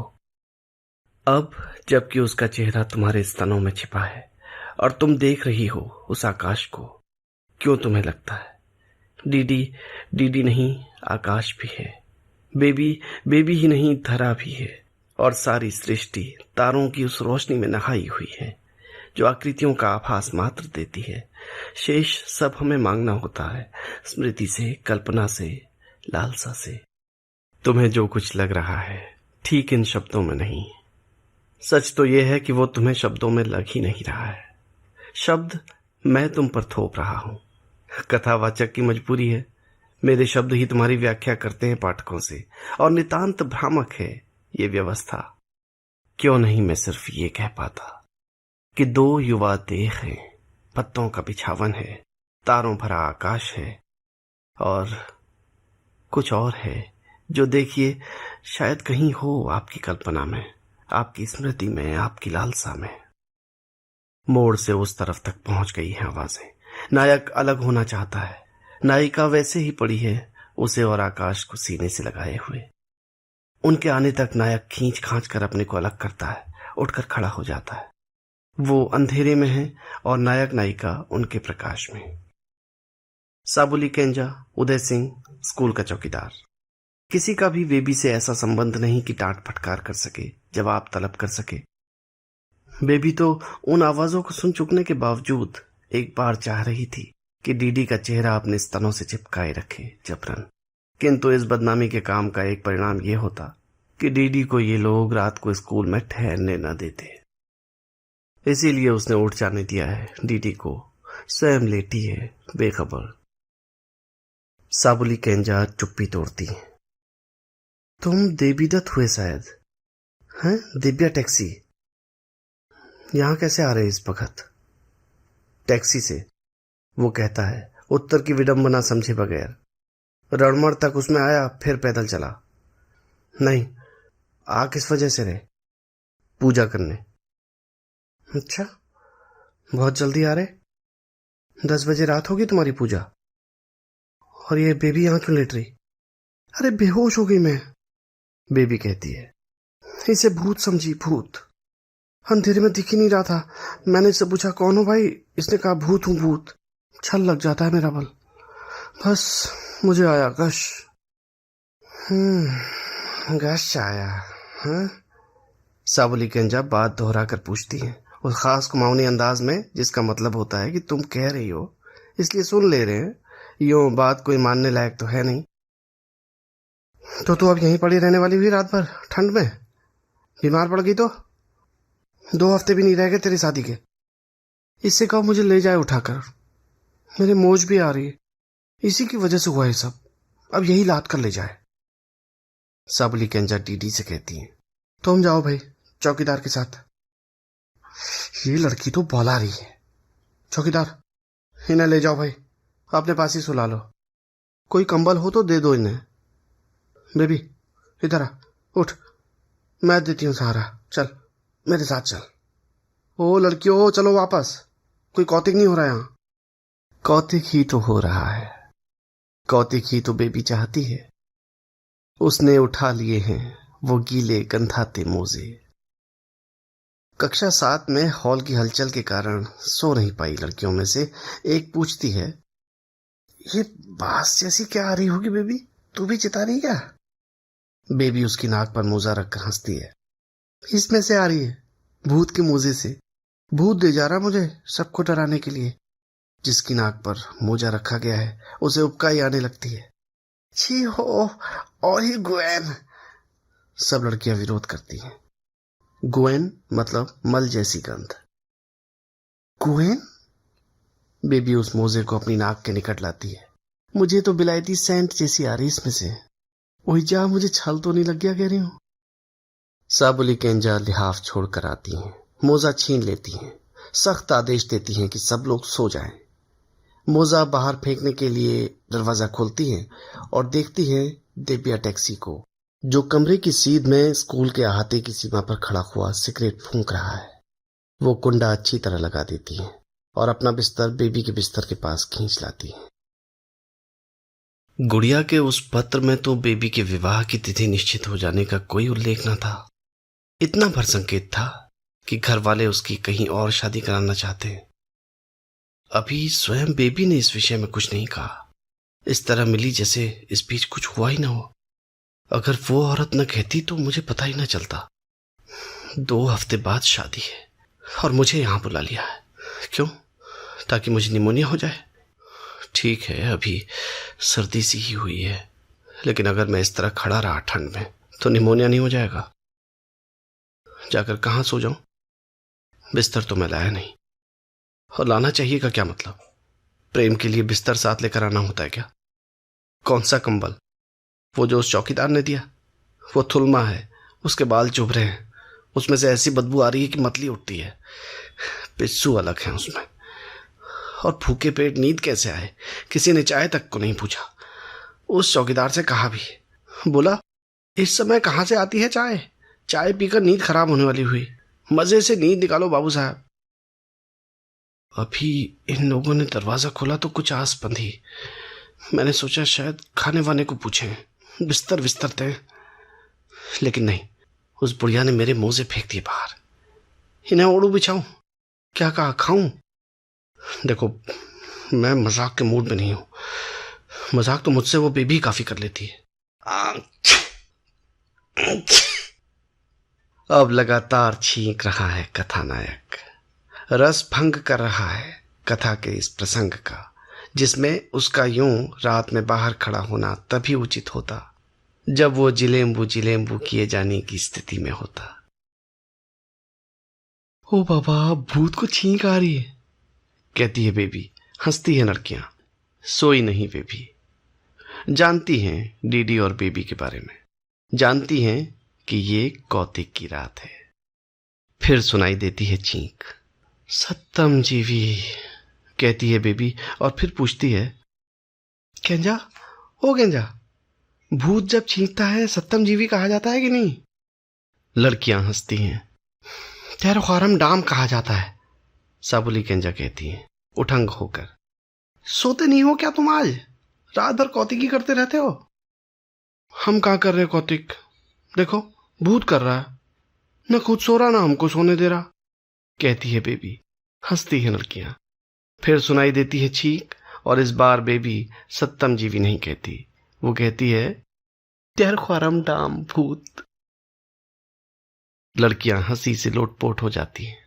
साबुली केंजा माथा पकड़ लेती हैं पहले, फिर लड़कियों की व्यंग्यात्मक नकल में उनसे भी अधिक गिरते पड़ते, धौल मारते, उनसे भी ऊंचे स्वर में स्वयं हंसती हैं।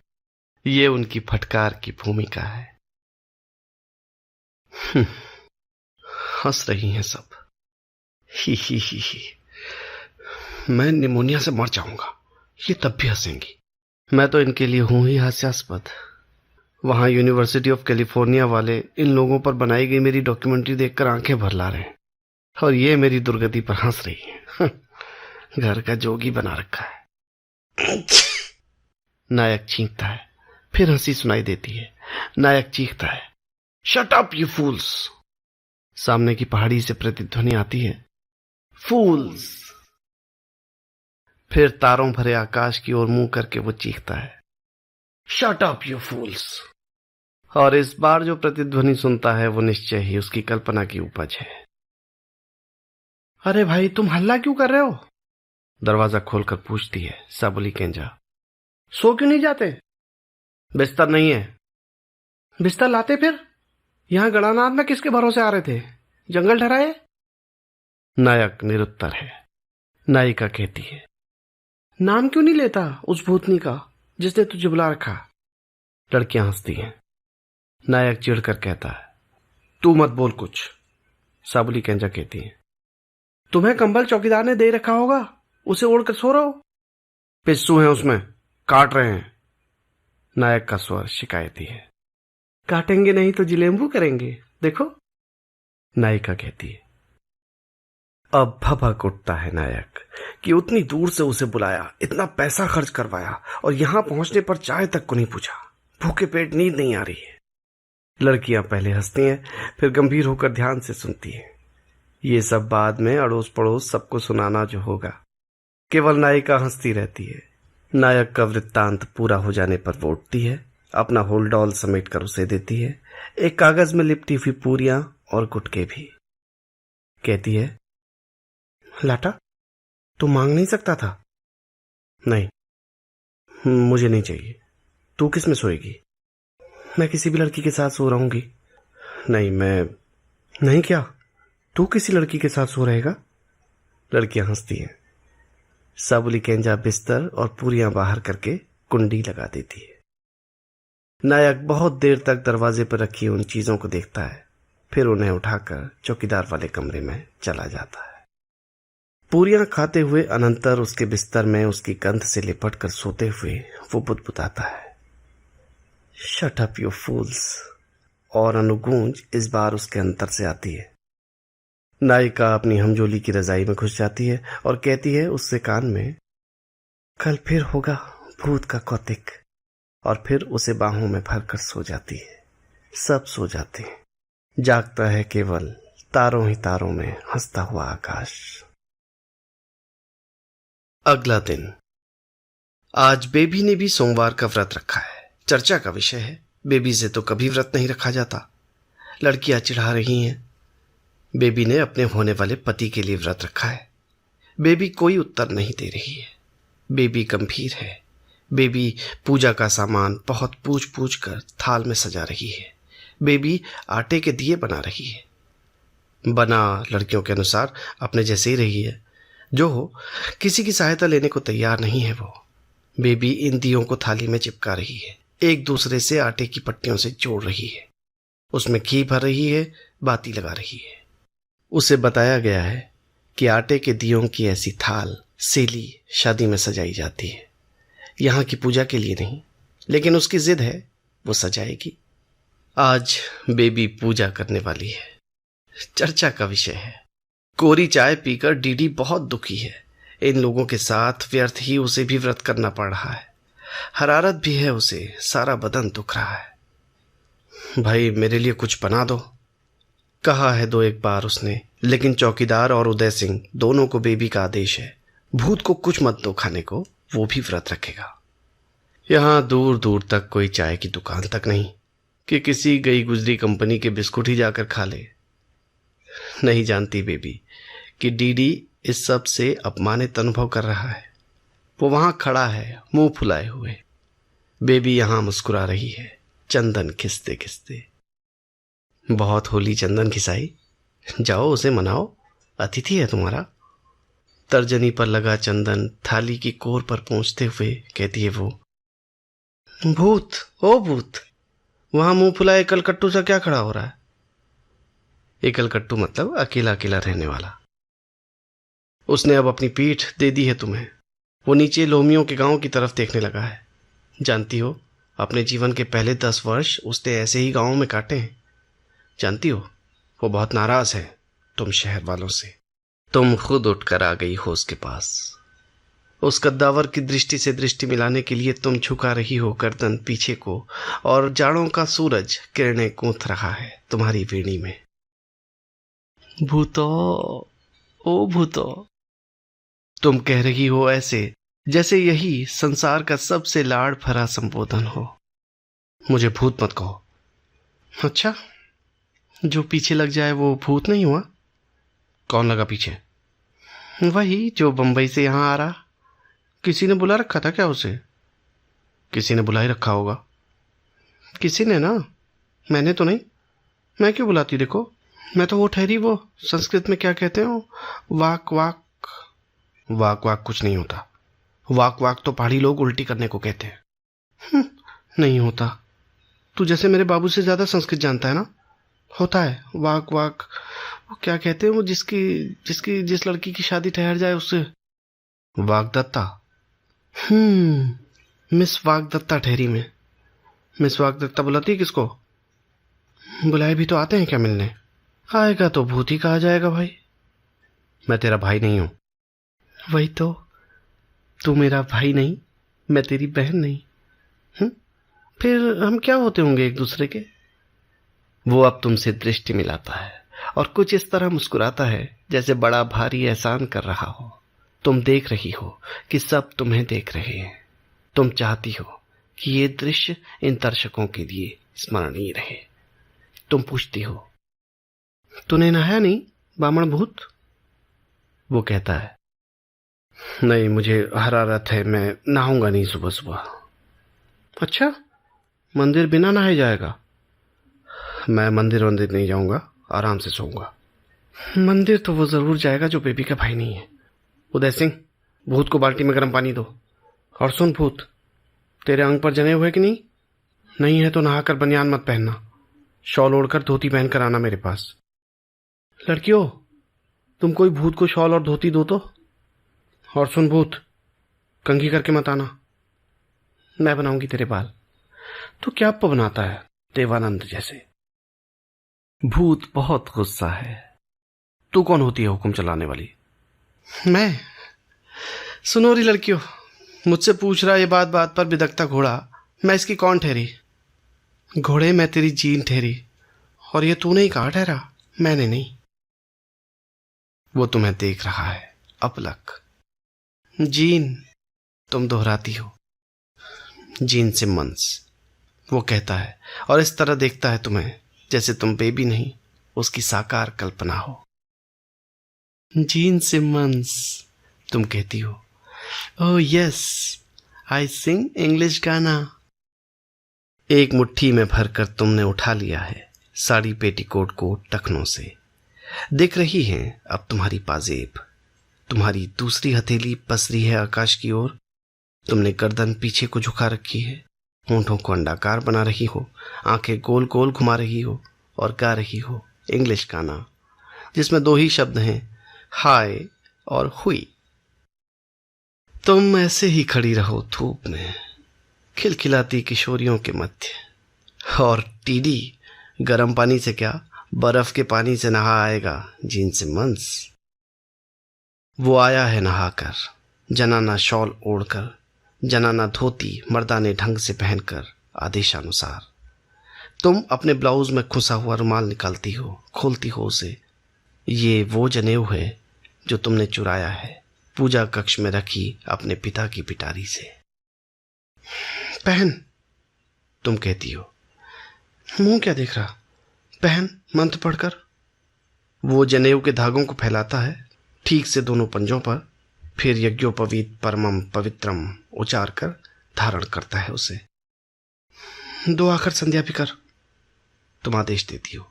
सुनकर वो मुस्कुराता है और दाएं पंजे और अंगूठे पर उन धागों को लपेटकर गायत्री मंत्र जपता है, अपनी उंगलियों के पोरों पर गिनती करते हुए। तुम अब उसकी भौहों के बीचों बीच चंदन का टीका लगा देती हो। तुम समझती थी कि वो चमत्कृत होगा इस सारे व्यापार से, किंतु तुम जानती नहीं, पितृसत्तात्मक है समस्त व्यवस्था, और तुम्हारे जनेऊ देने का कोई अर्थ नहीं होता। वो इसे भी तुम्हारा एक तमाशा समझ रहा है। और कुछ कि अब कपड़े पहन लो। पहन ले, और बाल ऐसे बनाना देख, तुम कहती हो, और उसके सारे केश बगैर मांग निकाले पीछे की ओर डाल देती हो कंघी से।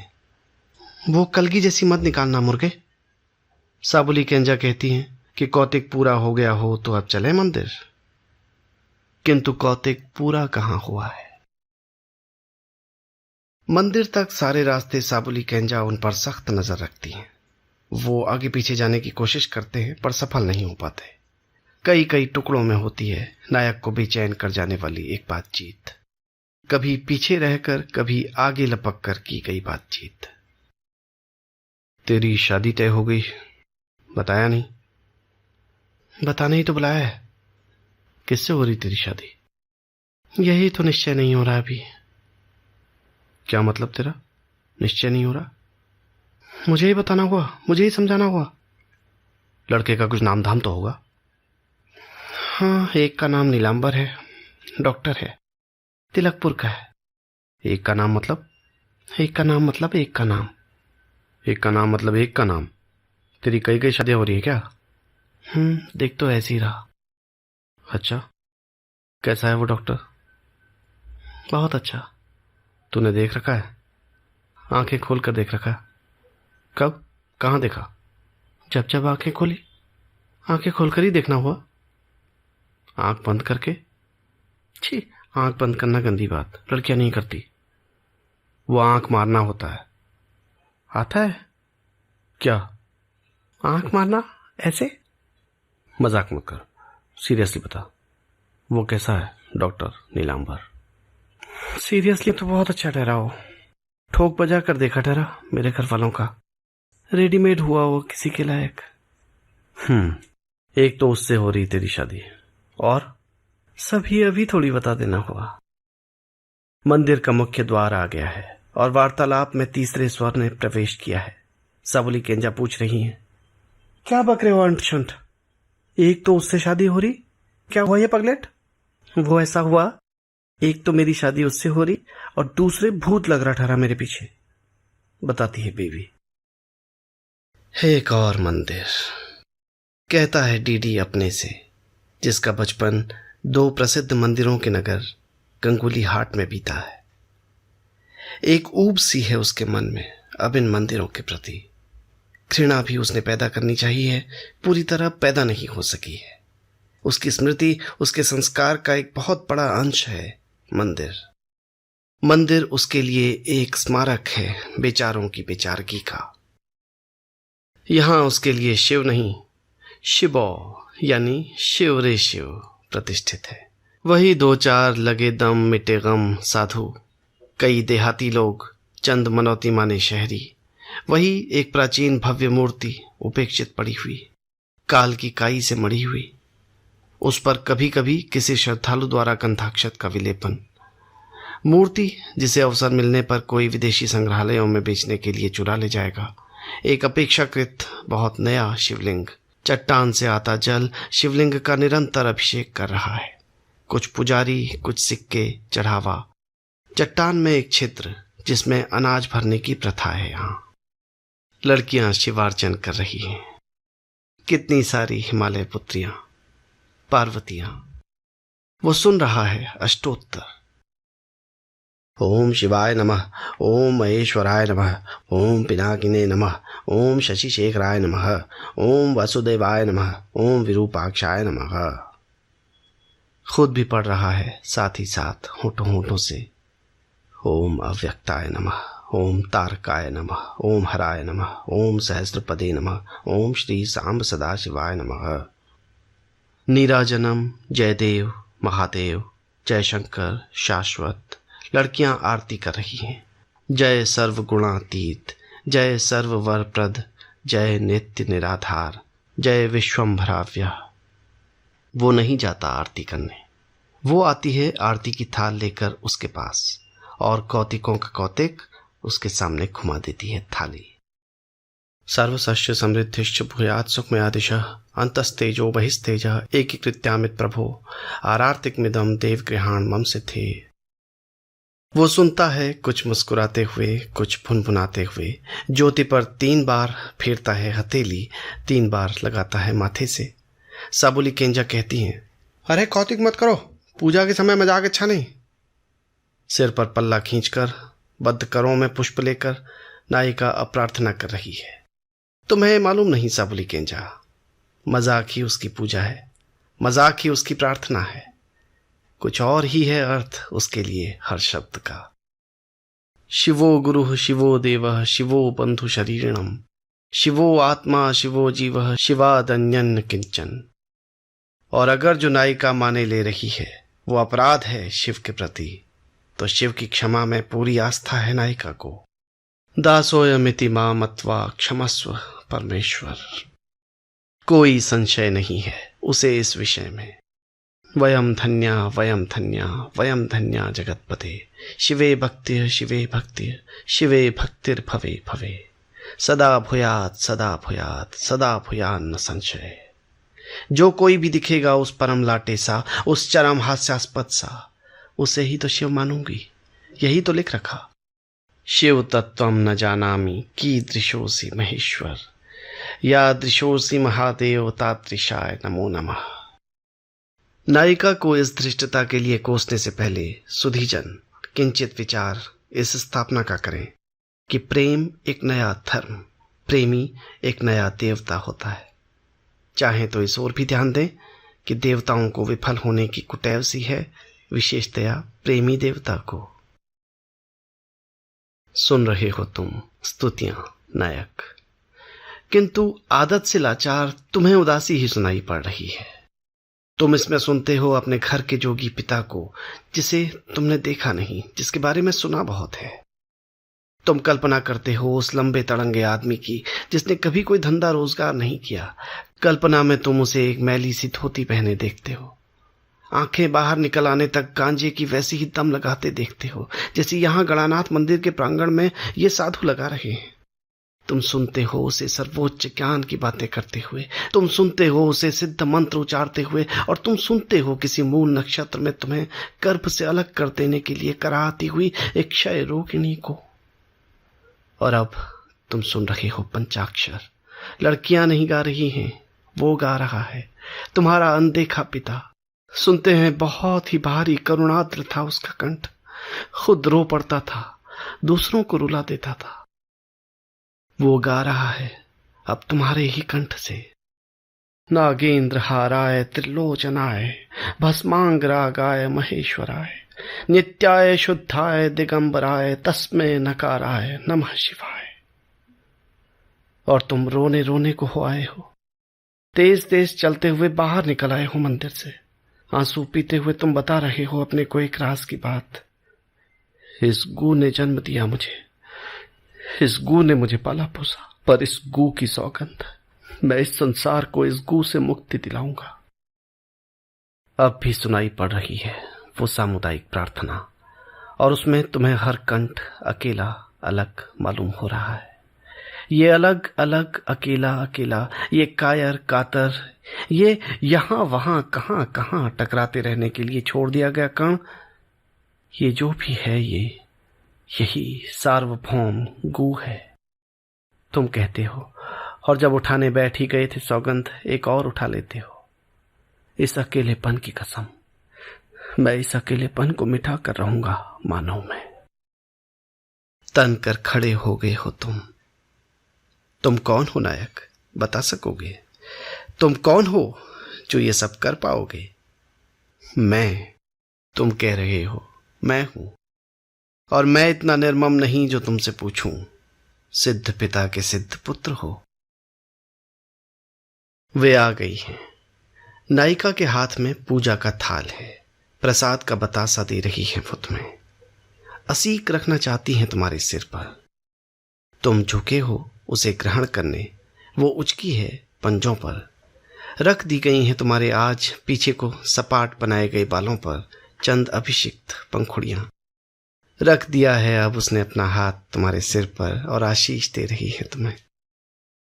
जी रहे बची रहे। कथानायक, पंडिताओं परिहास में लिपटा हुआ एक आशीर्वाद देने की अनुमति मैं भी चाहता हूं। यहां गणानाथ मंदिर के बाहर जीता रहे, बचा रहे तेरा वो मैं जो तेरा है, मेरा नहीं। और यदि हास्यास्पद होने की हद तक काव्यात्मक न लगे तो इतना और जोड़ दूं, अपने एकाकीपन में भयभीत न हो। तू आंसुओं से भिगाता न रहे उन पंखुड़ियों को जो तेरे ही शीश पर रखी जानी है।